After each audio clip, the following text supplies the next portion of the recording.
ইবাদত করার আগে আপনারা আকীদাটা মজবুত রাখবেন। দেখুন আমরা আমরা মাওলা আলী পাকের দেওয়ান। জি 10 মিনিট। আচ্ছা ভাই, আমরা আহলে বায়াতের দেওয়ানা।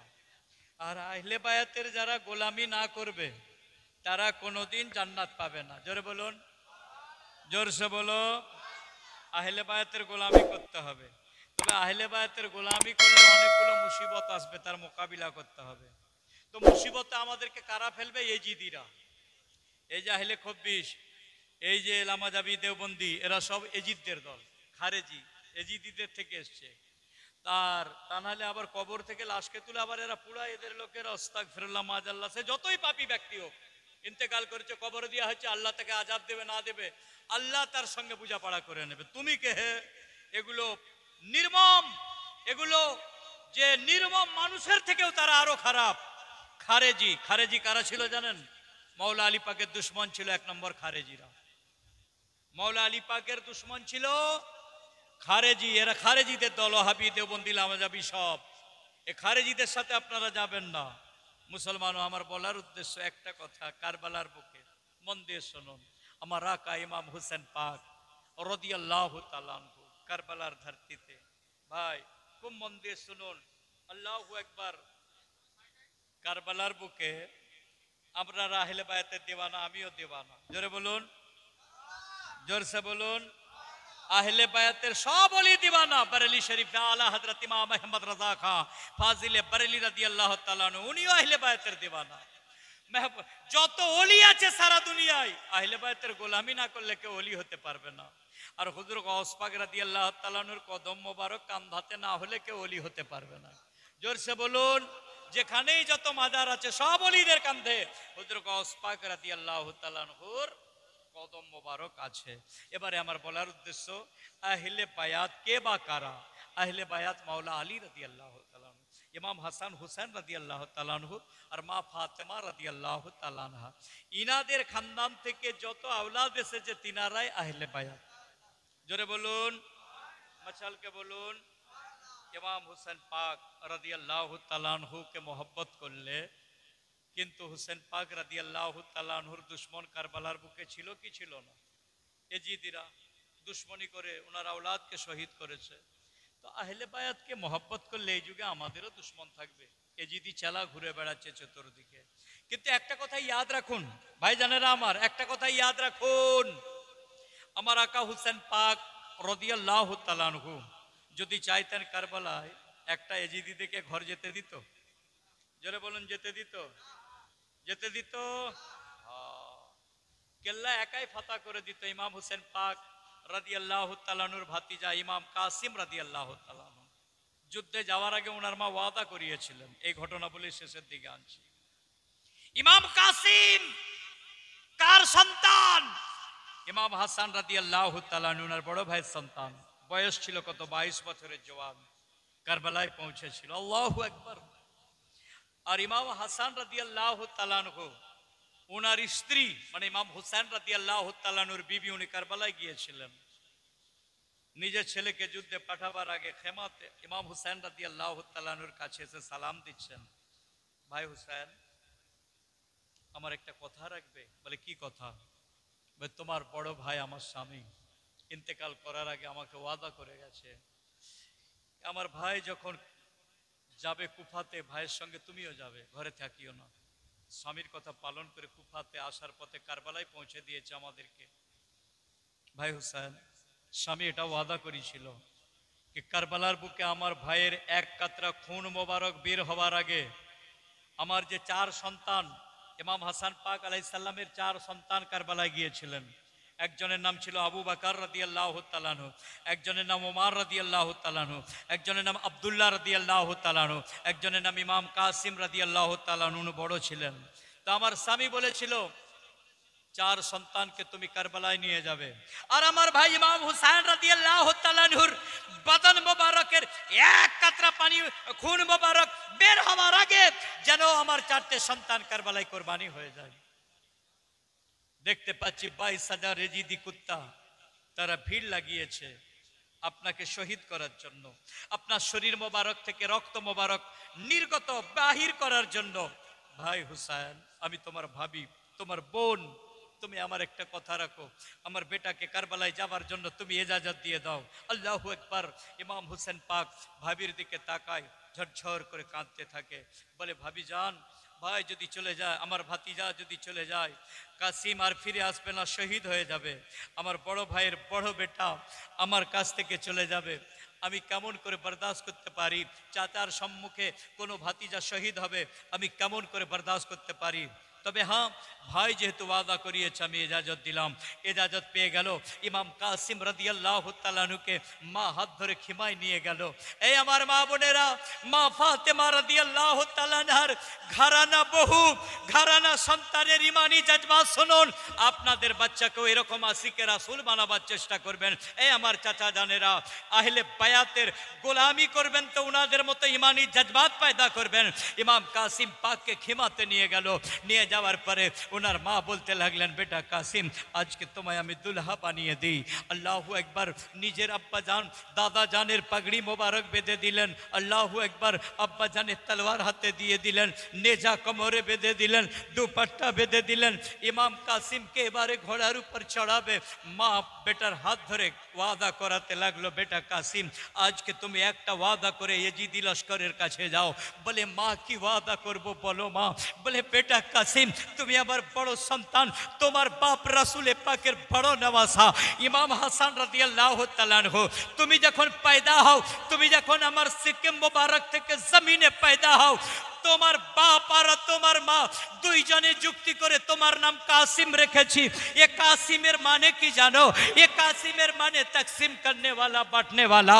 বেটা কাসিম, তোমাকে ওয়াদা করতে হবে যে কারবালার বুকে তুমি যাবে, হয় तमाम ইজিদি লস্করকে মার্ডার করে কচু কাটা করে দোজকে পাঠাবে, আর না হলে তোমার বদনকে তুমি টুকরা টুকরা করে দেবে। ইমাম কাসিম ওয়াদা করলো, মা কারবালায় যাব, হয় ইজিদি লস্কর সবকে কেটে দেবো, না হলে আমারও বদনকে টুকরা টুকরা করে দেবো। এই বলে মায়ের কাছে ওয়াদা করে কারবালায় পৌঁছেছে, যেখানে 22,000 ইজিদি লস্কর ছিল। এ আহলে বায়াতকে দেওয়ানো, ডর কিসের রে ভাই? তো ভয় কিসের? ভাত খেতে পাবেন না, না বিজনেসটা ভালো চলবে না? কোরআন বলছে, কুল ইন কানা আবাকুম, এ আল্লাহ বলছেন আমার রাসূল সাল্লাল্লাহু আলাইহি সাল্লাম, তুমি বলে দাও তোমার ওই উম্মতদেরকে, তারা যদি তাদের ব্যবসা, তাদের বাসস্থান ইত্যাদি ইত্যাদি বড় আয়াত আছে, তার তাফসিরে যাচ্ছি না। কেউ হয়তো ভাববে আমি যদি আহলে বায়াতকে এখানে মহব্বত করে হক কথা বলি, ইয়া হুসেন বলে চিৎকার করি, ইয়া আলী বলে চিৎকার করি, ইয়া গৌস বলে চিৎকার করি, আমার আশেপাশে ওয়াহাবি দেওবন্দি লামাজাবি আছে, আমার দোকানটা ভালো চলবে না। তো কোরআন বলছে আমার হাবিব ওই সমস্ত বান্দাগুলো যারা এইরকম ভাবে, তারা হচ্ছে জালিম, আমি তাদেরকে আল্লাহ কোনোদিন হেদায়েত করব না। ওরে হুসেনের মোহব্বত করনে वाला, ওরে আলী পাকের মোহব্বত করনে वाला, গাউসে পাকের দিওয়ানা, ভয় কাউকে করবে না। ইমাম কাসিম পাক রাদিয়াল্লাহু তাআলা আনহু মায়ের কাছে ওয়াদা করে ঘোড়ার উপর সওয়ার হয়ে লস্করের সম্মুখে ইজিদি লস্করের মোকাবিলা করার জন্য চলে গেল। ইজিদি লস্কর কত ছিল? 22,000। ইমাম কাসিম যখন পৌঁছেছে, মন দিয়ে শুনুন, ইমাম কাসিম যখন পৌঁছেছে তো তখন ওনার চেহারা দেখে ইজিদি লস্করের মধ্যে আলোচনা শুরু হয়ে গেছে। বলে এটা কার সন্তান? পূর্ণিমার চাঁদের থেকেও দেখতে সুন্দর। জোরে বলো, মশালকে বলো। হ্যাঁ, লোকেরা বললো এ মৌলা আলী পাক রাদিয়াল্লাহু তাআলা আনহুর পোতা ইমাম কাসিম। বলে কেন এসেছে জিজ্ঞাসা করো। লোকেরা আওয়াজ দিয়ে জিজ্ঞাসা করছে, ইবনে সাদ সবাই, এ কাসিম তুমি ময়দানে কেন এসেছো?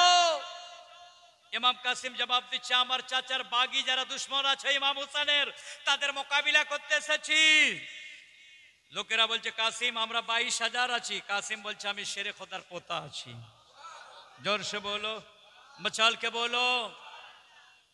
এই মতো অবস্থায় মুলকে শামের একজন বড় পেহলওয়ান ছিল, আব্দুল্লাহ ইবনে জিয়াদ বলল, তোমাকে মোকাবিলায় যেতে হবে।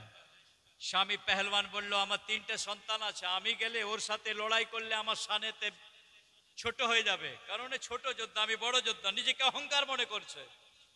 ইবনে জিয়াদ বলছে, আরে মৌলা আলী পাকের পোতা আছে, পাহাড়কে হিলিয়ে দেবে, তুই যা। বলেন আমার ছোট বেটা যাবে। ছোট বেটা এলো, ছোট বেটাকে এক তলোয়ারে কতল করে দিল।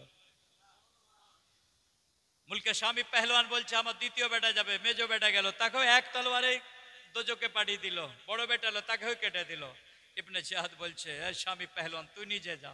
বলে এবার আমি যাচ্ছি, খেলা দেখাবো। সম্মুখে আসতে না আসতে এক তলোয়ারে ইমাম কাসিম পাক তার গর্দানকে কেটে দোজকে পাঠিয়ে দিল। এজিদি লস্করে খলবলি মেচে গেল। রুকা যাবে কি করে? ভয়ে কেউ একা আসতে চাইলো না। এজিদি লস্করেরা যুক্তি করলো ঝাঁকে ঝাঁকে তীর মারো। 100 জন তীরন্দাজ একসাথে তীর মারে। শেরে খোদার পোতা ইমাম হাসানের নয়ন তারা, ইমাম হুসেনের কলিজার টুকরা ইমাম কাসিম পাক রাদিয়াল্লাহু তাআলা আনহু যখন ঝাঁকে ঝাঁকে তীর আসে তখন কি করলো? ঢাল দিয়ে এড়ে ইমাম কাসিম এজিদি লস্করের ভেতরে ঢুকে যায়। কয়েক মিনিটের মধ্যে 300 এজিদি লস্করের মাথা কেটে দেয়। এজিদি লস্কর জানে দৌড়ে ভয়ে পালিয়ে যায়। এইদিকে হযরতে আব্বাস সালাম বরদার হযরতে ইমাম হুসেন পাকের হাকিকি ভাই হযরতে ইমাম হুসেনকে বলছেন ভাই হুসেন দেখো দেখো কাসিম কি করছে, এজিদি লস্করকে কচু কাটা করছে। মনে হয় কয়েক ঘন্টায় পুরা এজিদি লস্করকে কেটে দেবে। কারণ ইমাম কাসিমের দিলে ওয়াদা ছিল, মা বলেছে হয় এজিদি লস্করকে কাটতে হবে নইলে নিজের গর্দান দিয়ে বদনকে টুকরা টুকরা করতে হবে। তাই ইমাম কাসিম ইরাদা করে নিল প্রথমে এজিদি तमाम লস্করকে কেটে দেব। তাই কয়েক মিনিটে 300 লস্করকে কেটে দিল। এজিদি লস্কর ভয়ে পালাই। ইমাম কাসিম কাটা ছাড়ে না, তলোয়ার বিজলির মতো চালায়। এদিকে হযরতে ইমাম হুসেন আওয়াজ দেয় প্যারে কাসিম তলোয়ার রুকো, কারবালায় গর্দান দিতে এসেছি, কারবালায় গর্দান দিতে এসেছি। ইমাম কাসিম পেছনের দিকে চাচা জানের আওয়াজ পেয়ে মুখ মোবারক ঘুরিয়ে নিল।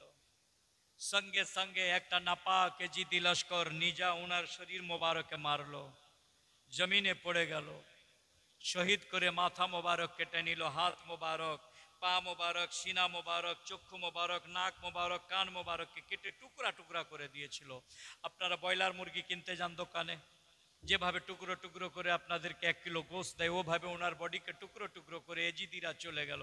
আকা হুসাইন খিমা থেকে বের হয়ে কারবালায় গেলেন। যাওয়ার পরে নিজের ওই দুপাট্টা মোবারককে জমিনে বিছিয়ে ইমাম হুসেন পাক ইমাম কাসিম পাকের লাশ মোবারকের টুকরা টুকরাগুলোকে পুটলিতে বেঁধে মাথায় নিয়ে আসছে। খিমা এসে নিজের ভাবিকে ডাকছে, ভাবি যান তোমার বেটা কাসিমকে তুমি দেখবে। ইমাম কাসিমের মা বলছে ভাই হুসেন তুমি কি ভাবছো আমি আমার ছেলের লাশ মোবারকের টুকরা টুকরা দেখে ভয় খেয়ে যাব? এ ভাই হুসেন যদি তুমি আমাকেও জিহাদে যেতে বলো, আমি তোমার ভাবি তোমার মহব্বতে আমিও গর্দান কাটাতে কারবালাতে তৈরি রয়েছি। তো বলার উদ্দেশ্য এইটা মুসলমান, আজকে আমরা ইসলাম অনেক কষ্টে পেয়েছি, আরামে পাই না।